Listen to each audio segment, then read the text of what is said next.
cinematography. So yeah, I think cinematography was just destined to die in the same way that like all this other stuff, like entertainment is driven by advertising mostly, and the places where there are exceptions to that are the places where you get exceptional content, like a video game.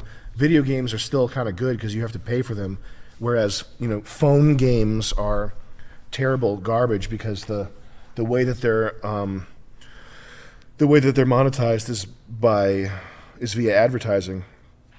But the advertising monetization model kind of has sucked the life out of all this stuff. And the Netflix studio model, the streaming is like, so what happened was you had Hollywood studios, and then you had this kind of, the Hollywood system kind of died off or slowed down or took a sidestep, and then you had like internet stuff come up, and there was this sort of like renaissance of like YouTube poops and like interesting YouTube content and like fun places to go on the internet. And now it's kind of coming back to a centralized model because everything's on these streaming services. They figured out, like Hollywood figured it out, and it's not Hollywood. It's these tech. So it's worse than Hollywood because it's these tech.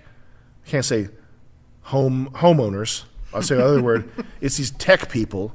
So they're people, like the guy that runs Netflix, these people, they don't know anything about cinema. They don't care. They look at it as a user network. Like that's how, like they're not thinking, the people who run Netflix and Hulu, they're not thinking we need to be the best, we need to make the best films that the world has ever seen. They're not thinking that. They're thinking we need to be the biggest user network that streaming video has ever seen. That's like the way they think about it. They think about it in a San Francisco guy, homeowner, okay, not that they own homes, but you know what I'm trying to say. That's the mindset that they're bringing to it. And at least in the old days, at least when Hollywood was these Brazilian or whatever nationality, I don't know what nationality they were or ethnicity, but at least when Hollywood was these old Harvey Weinstein molester guys, at least when they were that, they were at least like, I'm going to make the biggest film that the world's ever seen with starlets and actresses, and you'll know you saw you saw a Weinstein movie. Like, at least back then there was a degree of like, we got to make a big, good film. Yeah. Like Terminator 2. At least back in the day you got Terminator 2. Now you got fucking My Buttinator 2 with the drag queen underage cuties Netflix My Buttinator show. That's what you get now. Back in the day, at least the old, that's what Frank Zappa says about music. Back in the old days you had these guys, these fat cats smoking cigars at the top of the music industry, and at least they said, they were out of touch, they didn't know what they were doing, but at least once in a while they said, that music sounds pretty weird, kid. Let's give them a chance. And that's how you got like weird music in the 70s, 80s, etc. That's why movies were better, is because some egotistical, whatever nationality they are, I don't know if they're Brazilian or Portuguese or what, but whatever their ethnicity, whatever it was.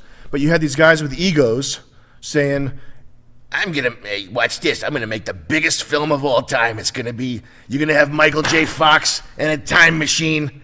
It's gonna be crazy. There's lights everywhere.